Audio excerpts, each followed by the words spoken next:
The Boat Harbor case. The Boat Harbor case involves the contamination of Pictou Landing First Nations land in Nova Scotia by pulp mill waste from the nearby Northern Pulp Mill. Beginning in 1967, the mill discharged untreated effluent into the Boat Harbor estuary, causing severe environmental and health issues. Some key environmental issues in this case study include contamination of Boat Harbor, severe air pollution, potential health impacts such as respiratory illness and cancer, destruction of traditional hunting and fishing grounds. Some people that were involved include the Pictou Landing First Nation community, the Northern Pulp Mill and its owners, the provincial government of Nova Scotia, federal government departments such as Indigenous Affairs, Health Canada, and Environment Canada, and also activists and researchers advocating for remediation. Some of the potential health impacts on the affected communities include high risk of respiratory illnesses like asthma and bronchitis due to the air pollution, and also increased risk of cancer and other diseases from exposure to toxic chemicals. The climate context. The most popular system of classifying climates was proposed in 1990 by Russian-German scientist Vladimir Kopin.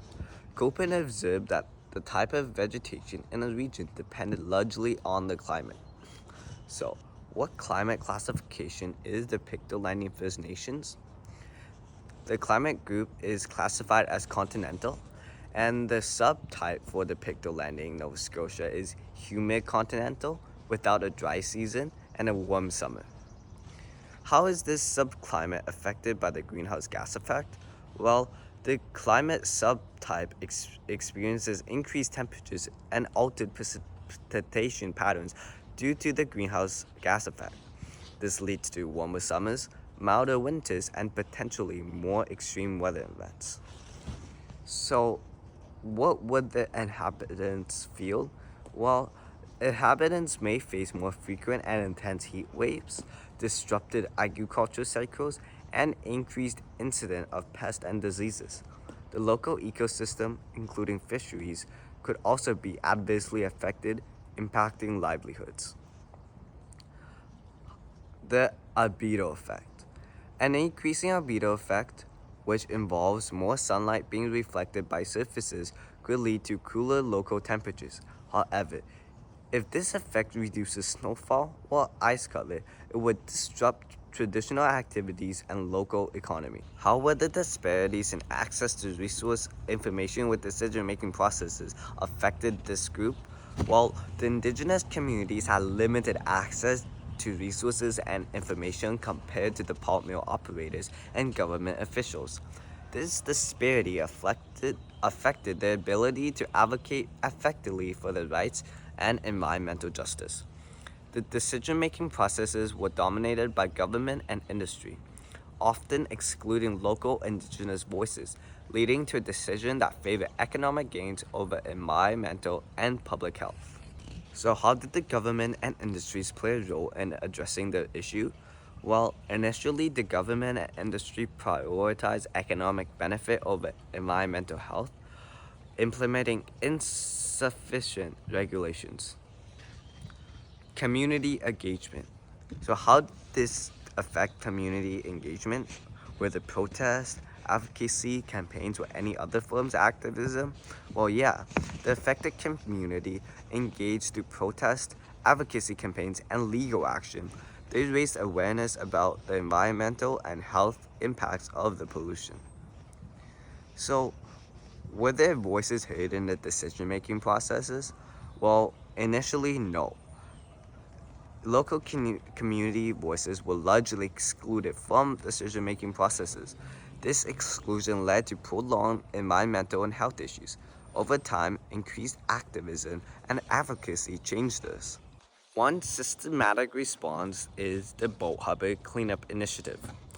The purpose of this is to remediate Boat Harbor and restore. The goal of this is to remediate Boat Harbor and restore it to its natural state as a tidal estuary by removing contaminated soil and sediment from industrial waste. Community support. The initiative benefits the Pictou Landing First Nations by improving local ecosystems, reviving traditional fishing and hunting areas, and creating a cleaner environment. Scientific evidence for reliability. Removing toxic sludge and restoring water flow enhances biodiversity and ecological resilience, which are crucial for mitigating environmental damage. The current status. The current status is that the boat harbor cleanup is underway, focused on removing contaminated sludge and restoring the area to tidal estuary.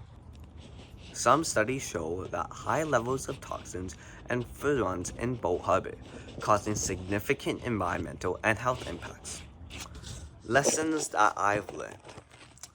So I learned that in the future we should engage communities early, insert regulatory compliance, and maintain transparency to address environmental justice issues.